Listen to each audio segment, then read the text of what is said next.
हाँ तो बच्चों, अब हम लोग अगले समस्या समीकरण को देखते हैं जो आप लोग को दिख रहा होगा। क्वेश्चन नंबर 5 जो बोल रहे हैं कि एक त्रिभुज के तीनों कोण 2:3:5 के अनुपात में है, तो उनके तीनों कोण ज्ञात कीजिए।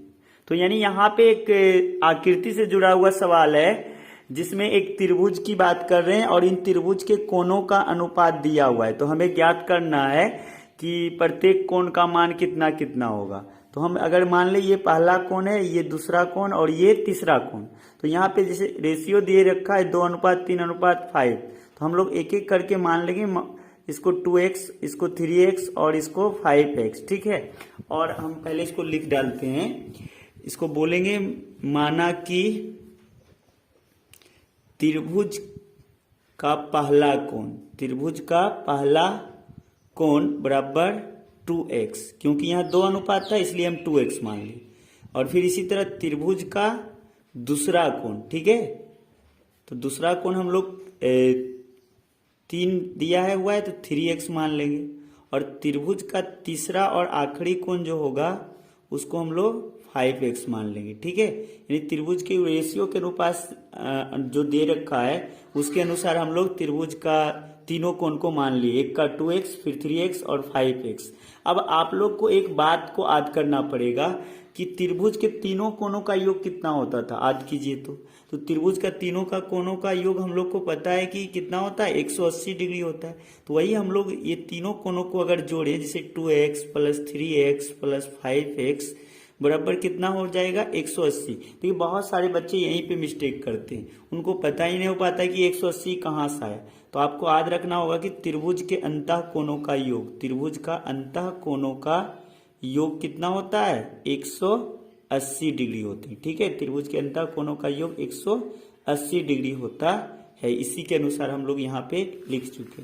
अब देखिए ये 2x, 3x और 5x ये सभी एक ही जाति के, तो हम सबको एक साथ जोड़ दें तो 3 2 5 5 5 कितना हो जा रहा है आपका, 10x बराबर आ जा रहे हैं 180।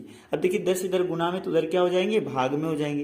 यानी x बराबर हमारा निकल के आ रहा है 180/10, यानी x का वैल्यू हो जाएंगे 18, ठीक है। अब देखिए हमको 18 जब पता हो गया x का वैल्यू, तो हम जो माने थे उस पर हम लोग अब क्या कर बैठेंगे, बैठा देंगे, ठीक है। और लिखेंगे अतः त्रिभुज का पहला, त्रिभुज का पहला कोण। अब याद कीजिए त्रिभुज का पहला कोण हम लोग क्या माने थे, 2x माने थे। तो यहाँ पे 2 गुना x का वैल्यू रख देंगे, क्योंकि 2x के बीच में क्या संबंध होता है, गुना का होता है यहाँ पे बीच में। तो यहाँ पे हम इसका वैल्यू रखेंगे तो 2 गुना 18, यानी पहला कोण कितना हो जाएगा, 36 डिग्री का।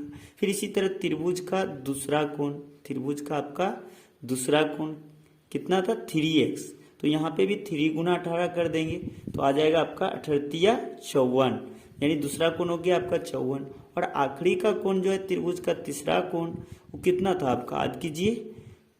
तो देखिए त्रिभुज का तीसरा कोण दे रखे हैं, मान रखे हैं हम लोग 5x, तो यहाँ 5x लिखेंगे। तो अब यहाँ 5 गुना x का वैल्यू कितना हो जाएगा, 18।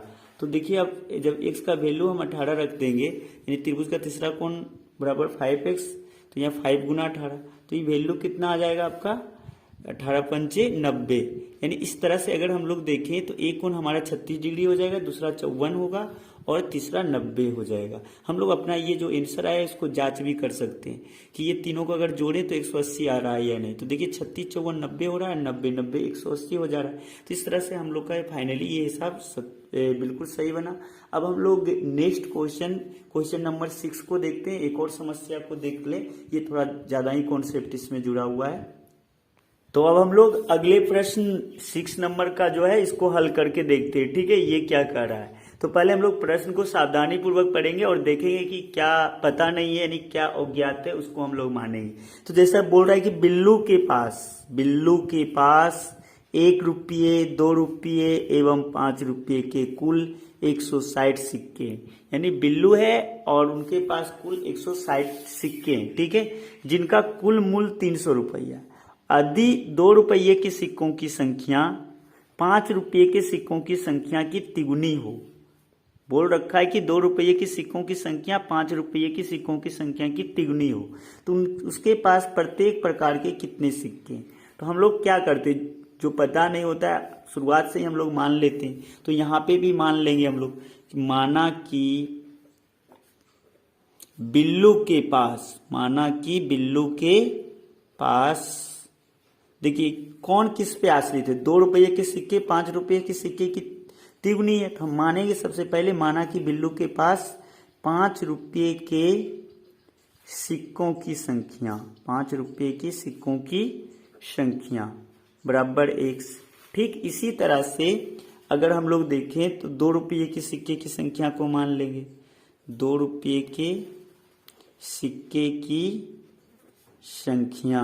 तो देखिए बोल क्या रखा है, 5 रुपये वाला जो सिक्का x है इसका 3 गुना है, मतलब 3x हो जाएगा। तो अब जरा सोचिए 5 रुपया वाला पता चल गया, 2 रुपया वाला पता चल गया, और टोटल कितना सिक्का था 160, ये भी पता चल गया।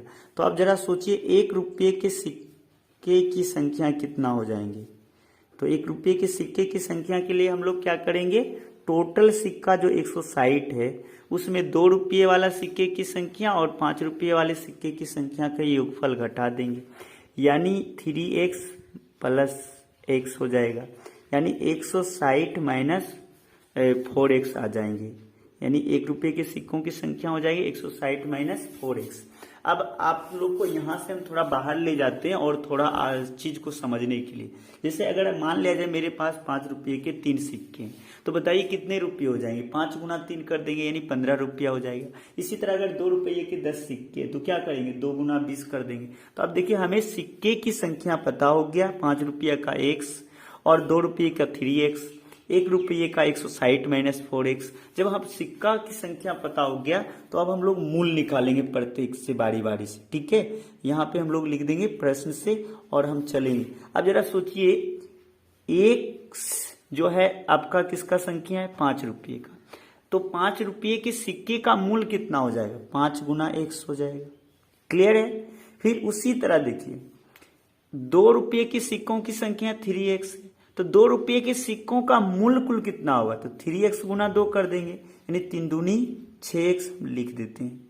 इसी तरह से अब जरा सोचिए 1 रुपये के 10 सिक्के तो कितना रुपया होंगे, 10 रुपया ही होंगे। तो यहाँ पे 1 रुपये के कितने सिक्के, 160 माइनस 4x, तो यहाँ पे इसका जो मूल भी कितना होगा 160 माइनस 4x ही होगा।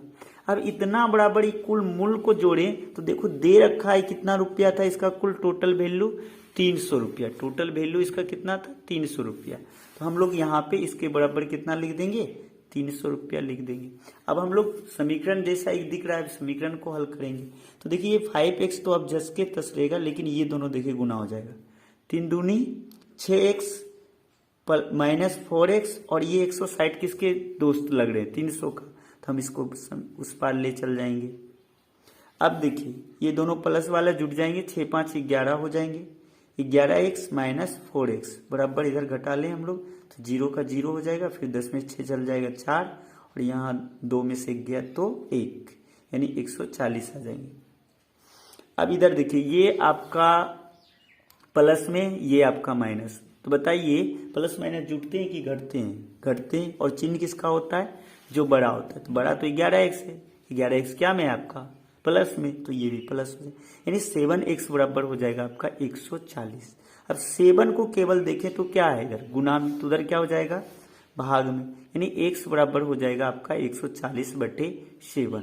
अब ये 7 से कट जाएंगे, 7 दूनी 14, तो देखिए x बराबर आपका कितना निकल के आ जा रहा है 20। अब हम लोग जो माने थे शुरुआत में सिक्कों की संख्या उस पे बैठा देंगे, ठीक है। ये x का वैल्यू हम लोग क्या करेंगे यहाँ पे बैठा देंगे। अब हम लोग लिख देंगे अतः 5 रुपये के सिक्कों की संख्या। तो देखिए 5 रुपये के सिक्कों की संख्या कितना माने थे x, तो x बराबर कितना आ गया हमारा 20, तो 20 सिक्का हो जाएगा, यानी 5 रुपये के कितने सिक्के थे 20। फिर इसी तरह से 2 रुपये के सिक्कों की संख्या, तो 2 रुपये के सिक्कों की संख्या क्या था 3x था, तो यहाँ पे 3 गुना x का वैल्यू 20 कर देंगे, यानी 20 दिया कितना हो जाएंगे 60 सिक्का।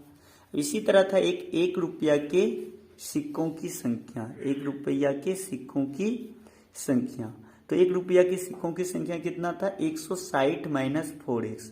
तो देखिए 160 तो 10 के 10 हो जाएगा, लेकिन ये 4x था, 4 गुना x का वैल्यू रख देंगे 20, तो यह जाएगा 160 माइनस 80, 160 माइनस 80, यानी 160 में 80 चल जाएगा तो 80 सिक्के। यानी इस तरह से हम लोग को पता चल गया कि 5 रुपये वाले 20 सिक्के थे, 2 रुपये वाले 60 सिक्के थे और 1 रुपये वाले 80 सिक्के थे। हम चाहे तो इसको जांच भी कर सकते हैं। अगर हम कुल सिक्के से आड़े राशि को देखें तो 300 पूर्णा चाहिए, क्योंकि प्रश्न बोल के रखा था 300। तो देखिए 20 25 100 रुपया, तो ये 5 रुपये वाला से हो गया। और उसके बाद देखिए 60 सिक्के थे 2 रुपया वाला, यानी इससे कितना रुपया हो गया, 120 रुपया।